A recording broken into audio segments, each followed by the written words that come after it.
Recording on करें। आप आओ गवर्नमेंट कंपनी पे, ठीक है, बहुत साधारण सा मतलब है। गवर्नमेंट कंपनी बेसिकली कोई भी कंपनी हो सकती है, कोई भी मतलब पब्लिक या प्राइवेट फर्क नहीं पड़ता। एक ऐसी कंपनी जिसमें 51% और मोर जो शेयर्स है वो या तो सेंट्रल गवर्नमेंट का है या तो स्टेट गवर्नमेंट का है या तो दोनों का है।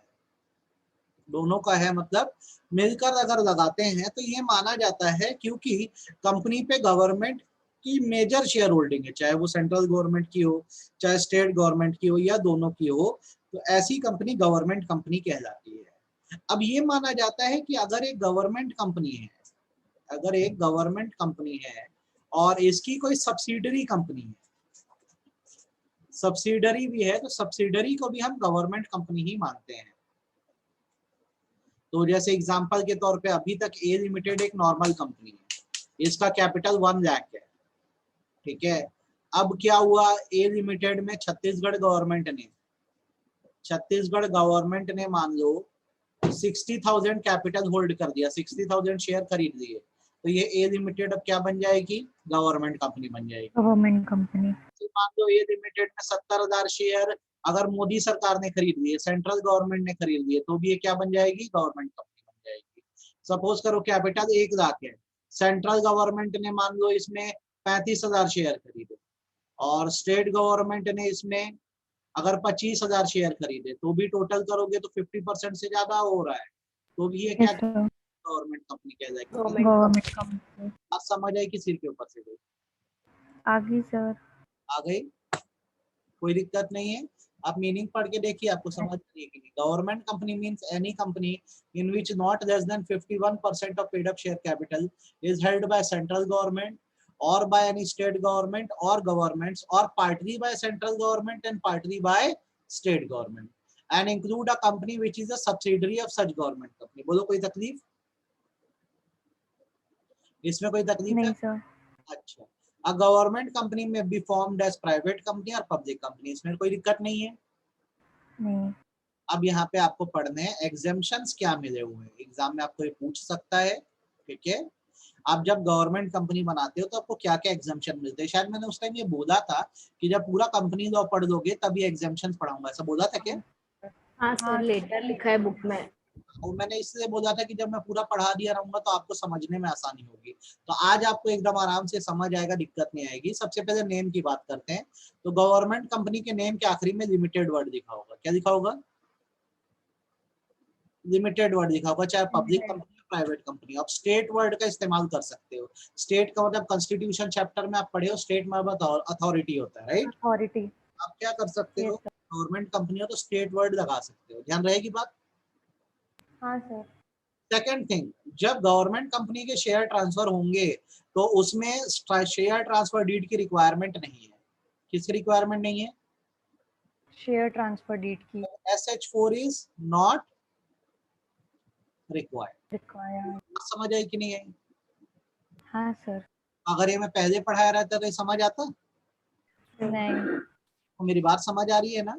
सिमिलरली हाँ अगर बॉन्ड का ट्रांसफर करते हो, क्या करते हो, बॉन्ड का ट्रांसफर, इसमें भी आपको ट्रांसफर डीड बनानी पड़ती है, लेकिन बनाने की जरूरत नहीं पड़ेगी। कंपनियों में लगता है, इसमें नहीं लगेगा। 3 बातें समझ आई। गवर्नमेंट कंपनी के नाम के आगे लिमिटेड वर्ड होगा, ये स्टेट वर्ड यूज कर सकते हैं।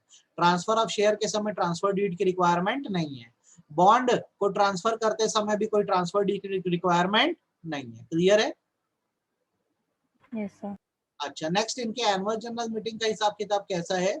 ये annual general meeting business hours के दौरान बुला सकते हैं, मतलब 9 AM एंड 6 PM। बस नेशनल हॉलीडे नहीं होना चाहिए। बताइए कोई दिक्कत? नहीं सर। बात समझ आई कि नहीं आई? हाँ सर। अभी नॉर्मल कंपनियां जब डिविडेंड डिक्लेयर करती है तो वो बेसिकली क्या करती है, इनएडिक्वेट प्रॉफिट होने पर पास्ट ईयर के प्रॉफिट का यूज कर सकती है कि नहीं? Yes sir. लेकिन उसमें कुछ शर्तें होती हैं। शर्तें याद है कि रेट जो है कितने साल से ज्यादा का नहीं होना चाहिए, 3 सालों से। 3 साल के एवरेज से ज्यादा नहीं होना चाहिए। ये वाला जो प्रोविजन है ये सब एक गवर्नमेंट कंपनी पर अप्लाई नहीं होता है। वो जितना अपने अकुमुलेटेड प्रॉफिट में से पे कर सकती है। वैसे ही जैसे नॉर्मल कंपनियों में रूल होता है कि 5 दिन के अंदर पैसा स्पेशल अकाउंट में जाना चाहिए, इनके लिए नियम Yes. अप्लाई नहीं होता है। बताइए होता। कोई दिक्कत? नहीं सर। ये बात समझ आई कि नहीं आई? आ गई सर। आ गई। उसके बाद जैसे नॉर्मल कंपनियों में क्या होता है, बोर्ड ऑफ डायरेक्टर रिपोर्ट बना के दुनिया भर के डिस्क्लोजर देने होते हैं कि रिलेटेड पार्टी ट्रांजैक्शन में क्या हुए, कैसे हुए। इनको ऐसा कुछ करने की जरूरत नहीं है, कुछ भी बताने की जरूरत नहीं है, कोई डिस्क्लोजर देने की जरूरत नहीं है। कितना क्लियर है? क्लियर है। नॉर्मल कंपनियों में 15 से ज्यादा डायरेक्टर नहीं हो सकते, और रखना हो तो स्पेशल रिजोल्यूशन पास कर पास करना पड़ता है। कंपनी में आप 15 से ज्यादा डायरेक्टर रख सकते हो बिना कोई Yes, special sir. Resolution pass करे। बताओ कोई दिक्कत? नहीं सर। एक क्राइटेरिया पूरे होने पर इंडिपेंडेंट डायरेक्टर रखना पड़ता है पब्लिक कंपनीज में, लेकिन गवर्नमेंट हाँ कंपनी सर। में इंडिपेंडेंट डायरेक्टर रखने की जरूरत नहीं है आपको। कोई नहीं है। दिक्कत? ठीक है। बात समझ आ रही कि सिर्फ नहीं। आ गई। आ आ गई? गई। उसके नॉर्मल कंपनियों में जब डायरेक्टर अपॉइंट होता है तो आरओसी को 30 दिन के अंदर बताना होता है, डीआईआर 12 भर के। Yes sir. गवर्नमेंट कंपनी में बताने की जरूरत नहीं है। नहीं है। ठीक है, ध्यान रहेगी बात। सिमिलरली रिटायरमेंट और रोटेशन वाला जो प्रोविजन आपने पढ़ा है, कितने लोग रिटायर होते हैं? वन सर 1/3 एक्चुअली पहले रिटायर 2/3 फिर 1/3। तो ये प्रोविजन भी जो है वो गवर्नमेंट कंपनी पर अप्लाई नहीं होता। नहीं सारे होता। समझ आए जितना पढ़ा रहा हूँ? Yes sir. अच्छा, 11वां जो डिस्क्वालिफिकेशन सेक्शन 164 में हम पढ़े हैं, हाँ डायरेक्टर 164 1 और 2। गवर्नमेंट कंपनी के डायरेक्टर्स पर अप्लाई नहीं होती है। नहीं होता। आप बताओ कोई दिक्कत? नहीं नहीं सर। सर। कोई डाउट नहीं है इसमें? क्लियर है? नहीं। हाँ। अलग अलग तरह की कमिटीज बनाने की जरूरत भी नहीं। एग्जाम तो ना ऑडिट कमेटी बनाना है, ना नॉमिनेशन एनुमरेशन कमेटी बनाना है, ना स्टेक होल्डर रिलेशनशिप कमेटी बनाना है। इसमें कोई तकलीफ? कोई नहीं कमेटी सर। जरूरत नहीं है। देन हम नॉर्मली सेक्शन 185 में क्या पढ़ते हैं में? कि डायरेक्टर्स की लोन नहीं दे सकते और गारंटी भी नहीं दे सकते उनके लोन की, डायरेक्टली या इनडायरेक्टली। होता है कि अगर मिनिस्ट्री ने या गवर्नमेंट ने अप्रूव कर दिया तो बिल्कुल आप लोन दे सकते हो।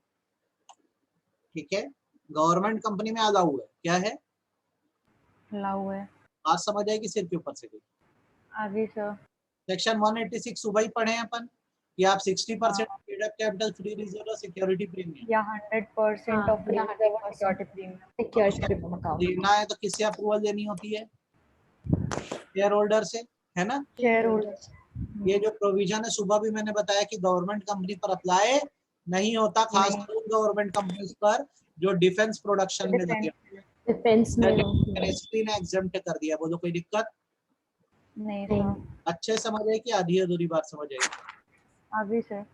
नॉर्मली नॉर्मल कंपनियों में जब भी कोई रिलेटेड पार्टी ट्रांजैक्शन होता है तो बिना वो बोर्ड के अप्रूवल के नहीं हो सकता। सही बात है, गलत बात है? यस हाँ सर। सर। लेकिन अगर आप बात करते हो गवर्नमेंट कंपनी की और एक गवर्नमेंट कंपनी दूसरे कंपनी गवर्नमेंट कंपनी से अगर ट्रांजैक्शन कर रही है तो रिलेटेड पार्टी ट्रांजैक्शन के रूल अप्लाई नहीं होंगे। ध्यान नहीं रखिए। होता। देन वैसे ही जब की मैनेजरियल पर्सनल को अपॉइंट करने की बारी आती है, MD manager whole time director को, तो आपने जितना सेक्शन 196 पढ़ा है क्वालिफिकेशन डिस्क्वालिफिकेशन को लेकर, ये सब अप्लाई नहीं होता। जैसे यहाँ पर 5 सालों के लिए एमडी रखने की रिक्वायरमेंट गवर्नमेंट कंपनी में नहीं है। यहाँ शेड्यूल 5 फॉलो भी नहीं किया बंदा, उसको भी आप एमडी या होल टाइम डायरेक्टर बना सकते हो। मेरी बात समझ आई कि नहीं आई? सर आ गई। फिर से रिपीट करूँ कि क्लैरिटी नहीं समझ आया? आ गई सर। आ गई? सभी लोग को हाँ या ना बताओ बेटा। हाँ सर आ गया। हाँ सर क्लियर। क्लियर है? ये कितने एग्जामेशन बता दिया? 16 बता दिया। अब एग्जाम अगर तुमसे पूछ दिया explain the examination related to government company, 8 से 9 लिख के आ पाओगे कि नहीं आ पाओगे? हाँ सर। तकलीफ नहीं जाएगी? नहीं। ध्यान रहेगा। अब जैसे आपने ये पॉइंट्स देख लेना, अपॉइंटमेंट ऑफ मैनेजरियल पर्सनल कर दिया, तो आप नीचे आना, अब ऑडिटर पे। किस पर आना? ऑडिटर। इसके जो जो प्रोविजन बता रहा हूँ ना, थोड़ा अच्छे से सीख लेना और ध्यान रखना। हमेशा याद रखो जब भी गवर्नमेंट कंपनी की बात आती है, गवर्नमेंट कंपनी की बात आती है, तो इस गवर्नमेंट कंपनी में जो ऑडिटर अपॉइंट करने का काम है, जैसे मैं फर्स्ट ऑडिटर की ही बात करता हूँ, तो ये C&AG करेगा, controller and auditor general of India. कौन? Controller and auditor general of जैसे इंडिया। नॉर्मल कंपनियों में क्या होता है, ऑडिटर रखने का काम बोर्ड ऑफ डायरेक्टर्स करते हैं। कौन करता है? First auditor. अब ये आगे ऑडिटर चैप्टर पूरा पढ़ाऊंगा मैं। नॉर्मल कंपनियों में क्या होता है, जैसे फर्स्ट ऑडिटर होता है ना, तो उसको 30 दिन के अंदर रखना होता है और रखने का काम बोर्ड ऑफ डायरेक्टर करते हैं। और आगे से जो ऑडिटर है उनको शेयर होल्डर रखते हैं। कौन रखते हैं? Share holders. लेकिन ना अगर गवर्नमेंट कंपनी है तो यहाँ 30 दिन में नहीं, यहाँ पे 60 दिन में अपॉइंट करना होता है। कितने दिन में? 60 days. और अपॉइंट करने का काम ना एक पार्लियामेंट्री बॉडी करती है जिसका नाम C&AG होता है, controller and auditor general of India. भूलोगे तो नहीं इस चीज को? नहीं सर। ठीक, अगर ये 60 दिन में C&AG जैसे अपॉइंट नहीं कर पाए तो ये माना जाता है कि अगले 30 दिन में ऑडिटर अपॉइंट करने का काम बोर्ड ऑफ डायरेक्टर करेंगे। कौन करेंगे? Board of directors. Board of director कब करेंगे? जब 60 दिन बीत गए हैं और जो C&AG है वो ऑडिटर नहीं रख पाया, तो अगले नहीं 30 रख पाए। कौन रखेगा? Board of Chair directors. of आज directors. समझ आई कि सिर के ऊपर से गई? आगे सर। ये first auditor annual general meeting तक रहेगा, फर्स्ट एनुअल जनरल मीटिंग तक। कब तक? First annual general meeting sir. ठीक है, अब उसके बाद जब भी एनुअल जनरल मीटिंग हुआ करेगी तो जो C&AG है वो आगे से ऑडिटर रख लिया करेगा। बोलो कोई दिक्कत? नहीं। ठीक, अच्छे से बात समझ आई कि सिर के ऊपर से गई? C&AG क्या होता है समझ आ रहा है कि नहीं आ रहा है? हाँ आपको सर. पता है पहले कभी C&AG के बारे में सुने हो आप? नहीं। सुने हो? हाँ सर, कुछ मीडिया रिपोर्ट्स में कैग रिपोर्ट आता है। नॉर्मली क्या होता है, देखो देश की जितनी कंपनियां हैं उनमें ऑडिट करने के लिए ऑडिटर होते हैं। मानते हो बात को? हाँ सर। ऑडिटर होते हैं। ठीक, जितनी भी गवर्नमेंट अंडरटेकिंग है चाहे वो कंपनीज हो या ना हो, इनके ऑडिट करने के लिए किसी ऑडिटर से ना करा के एक बॉडी के थ्रू कराया जाता है जिसको C&AG बोलते हैं। ये पार्लियामेंट के थ्रू बनाई गई एक इंडिपेंडेंट बॉडी है। जैसे हमारे देश में आप जानते हो सेबी है, इलेक्शन कमीशन ऑफ इंडिया है, BCCI है, सब बॉडीज है ना हमारे देश में। सिमिलरली C&AG भी एक बॉडी है, controller and auditor general of India. जैसे इनकम टैक्स डिपार्टमेंट है ना, सिमिलरली C&AG ना टॉप ऑडिटर बॉडी है देश की, जो जितनी गवर्नमेंट अंडरटेकिंग है नगर निगम से लेकर हर सब का ऑडिट करने का काम करती है। पहले बताओ कितना क्लियर है? Clear sir. ये कैसे करती है? तो ये ना टेंडर निकालती है। क्या निकालती है? टेंडर। टेंडर में ना देश के अलग अलग बड़े बड़े CA ऑडिटर अप्लाई करते हैं। अगर उनको टेंडर मिल जाता है तो फिर गवर्नमेंट कंपनी का वो ऑडिट करके रिपोर्ट सौंप देते हैं किसको? C&AG को। पहले बताओ इतनी बार समझ आई? हाँ सर। आ गई? अब C&AG के पास जब ये रिपोर्ट जाती है ना ऑडिटेड, तो ये इसको पार्लियामेंट में प्रेजेंट कर देते हैं। कहाँ प्रेजेंट कर देते हैं? पार्लियामेंट. फिर वहां पे डिस्कशन होता है। मुझे बताओ बात समझ आई कि नहीं है? अब तो ऑडिटर को कितने दिन में रखना है? फर्स्ट ऑडिटर को 60 दिन के अंदर। कौन रखेगा? 8 दिन में. और फिर आगे से भी सब्सिक्वेंट ऑडिटर्स भी कौन रखेगा? कैग रखेगा। ठीक है, ध्यान रहेगी बात। अगर कल को ऑडिटर की जगह खाली हो जाती है तो कैग ही उस प्लेस को क्या करेगा? फिल करेगा वैकेंसी 30 डेज के अंदर। कितने दिन के अंदर? 30 days. ये बात भूलोगे तो नहीं? ऑडिट रिपोर्ट कैसे बनेगी गवर्नमेंट कंपनी की? तो बनाएगा तो ऑडिटर बना के किसको सबमिट कर देगा? कैग को सबमिट कर देगा। कैग को. अच्छे से बात क्लियर है कि दिक्कत है? हाँ सर। क्लियर है। अगर कल को कैग जो है सेटिस्फाई नहीं होता है तो वो ऑडिट रिपोर्ट मिलने के 60 दिन के अंदर एक सप्लीमेंट्री ऑडिट या एडिशनल ऑडिट करने कह सकता है। अगर उसको ये शक हो कि ऑडिटर ने ढंग से काम नहीं किया, ढंग से ऑडिट नहीं किया है, तो एडिशनल ऑडिट करने भी कह सकता है। बताइए कोई दिक्कत? नहीं सर। अच्छे से बात समझ आई? बहुत इंफॉर्मेशन ओवरलोड तो नहीं हुआ? क्लियर हो गया? क्लियर है सर। अच्छे से। हाँ। गवर्नमेंट कंपनी की जो एनुअल रिपोर्ट होती है, मतलब जो बैलेंस शीट होता है, P&L होता है, हमेशा याद रखना इसका हिसाब ऐसे होता है कि जब ऑडिट हो जाता है तो उसको पार्लियामेंट के दोनों हाउसेस के सामने रखा जाता है और कैग के ऑफिसर से एक्सप्लेनेशन मांगा जाता है, पूछा जाता है कि इस साल जो भी हिसाब किताब हुआ क्या था इस कंपनी का। बोलोगे तो नहीं? नहीं सर। क्लियर रहेगा? हाँ। तो यहाँ पे जाके अब मुझे लगता है आपको गवर्नमेंट कंपनी पूरा समझ आ गया होगा एग्जेम्पशन सहित। मैंने पहले बोला था जब आप पूरा कंपनी लॉ पढ़ोगे तो समझ आएगा, तो अब मुझे लगता है कि आपको समझ आ गया होगा। आगे सर आगे। अच्छे से तकलीफ है? अच्छे से। अच्छे से। निधि आगे अच्छे से नहीं आए?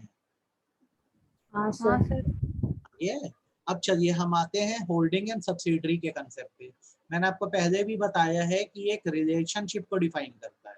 किस रिलेशन को? जहाँ एक कंपनी है जिसका नाम होल्डिंग है। क्या है? होल्डिंग। वो एक दूसरी कंपनी जिसका नाम सब्सिडरी है उसको कंट्रोल कर रही हो। कंट्रोल करने के दो तरीके हैं, either more than half of share capital hold करो, और या फिर बोर्ड को अपॉइंट या फिर एक अग्रीमेंट बन जाए, इस अग्रीमेंट के थ्रू बेसिकली क्या किया जाए, साइन कर दिया जाए। किसमें साइन कर दिया जाए, एक पेपर पे या कॉन्ट्रैक्ट पे जिसमें ये लिखा हो कि होल्डिंग कंपनी सारी डिसीजन मेकिंग करेगी, कहाँ की, सब्सिडरी कंपनी की। सब्सिडरी की। कोई तकलीफ नहीं सर। तो holding company in relation to one और more other company means a company of which such company are subsidiary। अब यहाँ पे मतलब समझाया गया है कि सब्सिडरी कंपनी एक होल्डिंग के रिलेशन में वो होती है जिसको होल्डिंग कंपनी जिसके बोर्ड ऑफ डायरेक्टर्स को कंट्रोल करती है। किसको कंट्रोल करती है, बोर्ड ऑफ डायरेक्टर। या वहां पे हाफ से ज्यादा शेयर कैपिटल रखती है। बताओ कोई दिक्कत? नहीं सर। आप कितने लेयर से ज्यादा सब्सिडरी नहीं बना सकते? दो लेयर। ये सब समझते हो कि दिक्कत है इसमें? समझते हैं। दो लेयर का मतलब क्या होता है, ए लिमिटेड है तो अपने नीचे बी लिमिटेड को सब्सिडरी बना सकती है, बी लिमिटेड से लिमिटेड एक और बस के नीचे नहीं हो सकता। नहीं बना सकते। ठीक है, तो ये आप एक्सप्लेनेशन पढ़ेंगे तो आपको चीज मिल जाएगी। कोई दिक्कत है? क्लैरिटी आ गई? नंदनी अंकिता समझ आया कि नहीं आया? हाँ सर। अच्छे से? हाँ सर। चलो अब आगे बढ़ो। होल्डिंग कंपनी को लेकर कुछ प्रोविजन है कंपनीज एक्ट 2013 में जिसको आपको पढ़ना होगा। देखो, holding company financial subsidiary company को कंट्रोल कर रही है, तो इसका प्रोविजन नंबर 1 ये होता है बेसिकली कि जब होल्डिंग कंपनी की फाइनेंशियल स्टेटमेंट बनती है और अब बैलेंस शीट और प्रॉफिट एंड लॉस अकाउंट बनता है तो इस होल्डिंग कंपनी को कंसोलिडेटेड फाइनेंशियल स्टेटमेंट बनानी होती है। मतलब इसकी फाइनेंशियल स्टेटमेंट में सब्सिडरी का, एसोसिएट का, सारे जॉइंट वेंचर्स का डिटेल दिखाया जाएगा। ठीक है, एग्जाम्पल के तौर पे अगर मेरी एक सिंगल कंपनी है ए लिमिटेड, तो इसकी मेरी अकेले स्टैंड अलोन बैलेंस शीट बनेगी, स्टैंड अलोन P&L बनेगा। स्टैंड अलोन मतलब अकेले अकेले। लेकिन अगर मैं ए लिमिटेड हूँ और मेरी एक सब्सिडरी है बी लिमिटेड नाम की, तो जब मेरा बैलेंस शीट P&L बनेगा तो कंसोलिडेटेड नेचर का बनेगा। मतलब मेरे बैलेंस शीट और P&L में मेरी तो एसेट एंड लायबिलिटी दिखेगी, साथ साथ जो मेरी सब्सिडरी है बी लिमिटेड उसकी भी दिखेगी। आप बताओ कोई दिक्कत?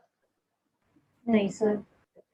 अच्छे से समझ आया कि आधा अधूरा? सिमिलरली अगर एक से अधिक सब्सिडरी है तो भी कंसोलिडेटेड ही बनाना पड़ेगा, सबकी मिलाकर बनाना पड़ेगा आपको। ठीक है, जैसे आपकी ए लिमिटेड के साथ ए लिमिटेड आपकी होल्डिंग है और बी और सी आपकी सब्सिडरी है, तो दोनों का ही डिटेल देना पड़ेगा। बताओ कोई दिक्कत? नहीं सर। दोनों बातें समझ आई कि सिर के ऊपर से गई? दूसरा पॉइंट यहाँ पर एग्जाम्पल से समझा ही देता हूँ। ए लिमिटेड जैसे आपकी कंपनी है, अब आपकी एक सब्सिडरी है बी लिमिटेड और दूसरी सब्सिडरी है सी लिमिटेड, तो जब आपकी बैलेंस शीट P&L बनेगी तो दोनों का ही डिटेल आपको दिखाना होगा। इसे कंसोलिडेटेड फाइनेंशियल स्टेटमेंट बोलते हैं। अगर बीकॉम सेकेंड ईयर में पहुंच गए होगे तो पूरा एक यूनिट हो गए, मतलब पहुंच जाओगे आगे तो पूरा यूनिट पढ़ोगे कंसोलिडेशन के ऊपर। क्लियर है? हाँ सर। अच्छे से बात समझ आई कि नहीं आई? आगे आ गई। अब देखो, कंसोलिडेटेड फाइनेंशियल स्टेटमेंट तो बना ही रहे हो, लेकिन साथ ही साथ एक स्टैंड अलोन फाइनेंशियल स्टेटमेंट बनानी होगी, अलग से होल्डिंग कंपनी के एक और फाइनेंशियल स्टेटमेंट आपको बुलाकर रखनी होगी। ध्यान रहेगी बात? हाँ सर। तीनों पॉइंट क्लियर है कि सिर के ऊपर से गए? सर तो मतलब उन लोगों की भी मतलब सब्सिडरी की भी अलग अलग बनेगी ऐसा, और हमारी तो अलग से बनेगी। कंसोलिडेटेड बनाना है या फिर अलग अलग भी बनाना? ध्यान रहेगी बात? मतलब वही। हाँ। आपकी बैलेंस शीट में साफ साफ डिस्क्लोज होना चाहिए कि आपकी कितनी सब्सिडरीज है। ठीक है, आपको ये बताना पड़ेगा कि कितना इन्वेस्टमेंट सब्सिडरी में।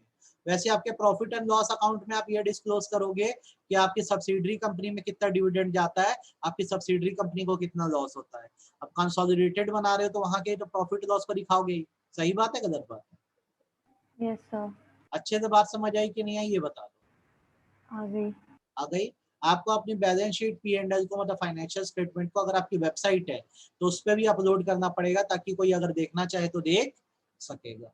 बताइए कोई दिक्कत? नहीं। बोलोगे तो नहीं इस चीज को? नहीं सर। क्लियर रहेगा? ये शॉर्टर प्रोविजंस नहीं करना। अब काम के नहीं रह गए कंपनीज अमेंडमेंट एक्ट आने के बाद। ऊपर आप इतना पढ़ना क्या ट्रीटमेंट है फाइनेंशियल स्टेटमेंट का, आया तो कर पाओगे कि नहीं? आया तो कर पाओगे कि नहीं? बन जाएगा? हाँ। अब उसके बाद बेटा जैसे आपने होल्डिंग सब्सिडरी कर दी तो बारी आती है एसोसिएट कंपनी की। किसकी बारी आती है? associate company, भाई होल्डिंग सब्सिडरी में क्या था, होल्डिंग कंट्रोल कर रही थी सब्सिडरी को, और इससे कितने से ज्यादा शेयर कैपिटल होल्ड करना था, हाफ से ज्यादा। हाफ से ज्यादा। कई बार क्या होता है, एक कंपनी दूसरे कंपनी से रिलेटेड होती है, पर कैपिटल ना 50% से लेस होता है। कितने से लेस होता है? 50% से less, फॉर एग्जांपल मैं बोलता हूँ आपका कैपिटल दूसरी कंपनी में 35% है, कितना परसेंट है? 35%, अभी भी तो अच्छी खासी शेयर होल्डिंग है, लेकिन आप होल्डिंग कंपनी नहीं हो, सही बात है। Yes sir. आप होल्डिंग कंपनी नहीं हो तो आपके रिलेशन को हम क्या बोलेंगे, तो हम ये मानेंगे कि 35% शेयर रखना भी एक अच्छा खासा इन्फ्लुएंस बताता है, जिसको सिग्निफिकेंस इन्फ्लुएंस बोल सकते हैं। क्या बोल सकते हैं? सिग्निफिकेंट। significant influence, और दो कंपनियों के ऐसे रिलेशन को जहाँ पे एक अच्छी खासी होल्डिंग हो पर 50% से कम हो, तो उसे एसोसिएट कंपनी का रिलेशन बोलते हैं। कौन सा रिलेशन बोलते हैं? Associate company. तो एसोसिएट कंपनी का मतलब होता है दो कंपनियों के बीच एक ऐसा रिलेशन जहाँ एक कंपनी का दूसरी कंपनी पे सिग्निफिकेंट इन्फ्लुएंस। influence है, यहाँ सिग्निफिकेंट इन्फ्लुएंस का मतलब होता है 20% से ज्यादा शेयर कैपिटल होल्ड करना। कितने से ज्यादा? 20% or more, more than 20 but less than.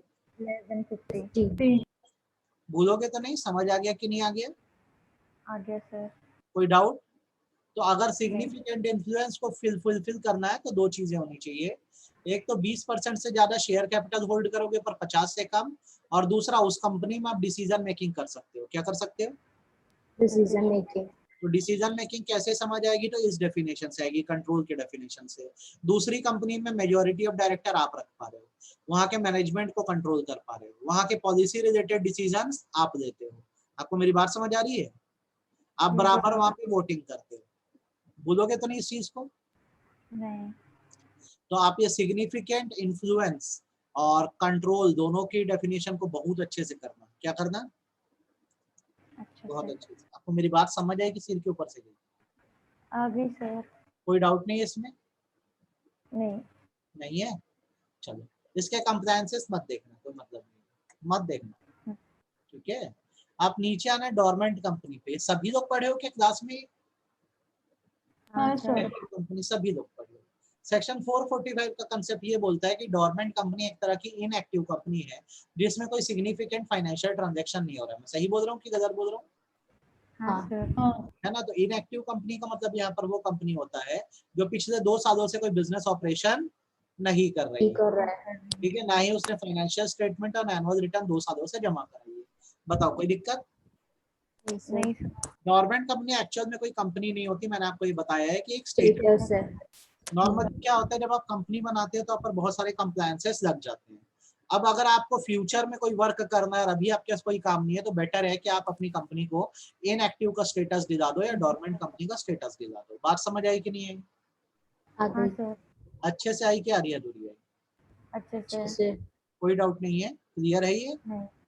हाँ सर। अब प्रोसीजरल एस्पेक्ट क्या है, बेसिकली अगर आपको डोरमेंट कंपनी का स्टेटस लेना है तो आपको आरओसी के फॉर्म MSC1 जमा करना होगा। ये आपको बताया हूं पहले भी मैं, हाँ हाँ सर। सर, है ना। जब आप MSC1 जमा करोगे तो फॉर्म MSC2 में आपको डोरमेंट कंपनी का सर्टिफिकेट मिल जाएगा, ठीक है। Yes sir. फिर हर साल आपको क्या करना होगा, रिटर्न ऑफ डोरमेंट कंपनी भरना होगा, साल खत्म होने के 3 दिन के अंदर फॉर्म MSC3। बताइए ध्यान आ रहा है क्या? ये पढ़े हैं अपन? हाँ सर, फिर वैसे ही वापस एक्टिव का स्टेटस लेना है तो फॉर्म MSC4 भरो। जब आप MSC4 भरोगे तो आपको सर्टिफिकेट ऑफ एक्टिव मिल जाएगा, किसमें? MSC5। 5 में, ये पढ़े हैं क्या सब अपन? हाँ सर। गवर्नमेंट कंपनी में कुछ कंप्लायंसेस आपको करते ही रहने हैं। आपका minimum number of director maintain होना चाहिए, जैसे पब्लिक कंपनी हो तो 3 डायरेक्टर, प्राइवेट कंपनी हो तो 2 डायरेक्टर, ओपीसी हो तो 1 डायरेक्टर। यहाँ पे रोटेशन का रूल अप्लाई नहीं होता है। नहीं होता, इनकी फाइनेंशियल स्टेटमेंट में कैश फ्लो स्टेटमेंट नहीं बनेगी। इनको 6 महीने में कितनी मीटिंग करनी है? तो मीटिंग करनी है। अच्छे से मेरी बात समझ आई? बात कोई दिक्कत? हाँ अगर सर, आप 2 सालों से कोई वर्क नहीं कर रहे हो, डोरमेंट कंपनी का स्टेटस भी नहीं दे रहे हो, तो आरओसी आपके नाम को रिमूव कर देगा। कोई दिक्कत? स्ट्राइक कर देगा, नहीं, तो कितना क्लैरिटी है, समझ आ गया क्या पूरा? हाँ हाँ सर। अच्छा, मैं आज का वीडियो भेजाऊं कि नहीं भेजूं? नहीं, अभी थोड़ी देर में आज की ये वाला वीडियो और आज का वीडियो दोनों भेज दूंगा। 8:30 बजे क्या करना है, मेंबर के क्वेश्चन बनाते हैं, है ना। हाँ हाँ सर, ठीक है, मेंबर के क्वेश्चन इंटर कॉर्पोरेट लोन, दोनों के बना देंगे, अब उसको डिस्कस थोड़ी ना हाँ, किया, तो सर। मेरे व्हाट्सएप हाँ सर, उसको भी कर लेंगे। व्हाट्सएप पे भेज बस दिया था, मेरे को नहीं पता आप उसको करे हो कि नहीं करे हो, तो दोनों करना, ठीक है। हाँ यस सर। सर। ये हो गया खत्म। अब नेक्स्ट क्लास में मतलब कल मेमोरेंडम आर्टिकल थोड़ा करते हैं, है ना। Yes sir. ठीक है बेटा। हाँ yes sir. Sir. Bye sir. Thank you sir. Bye sir.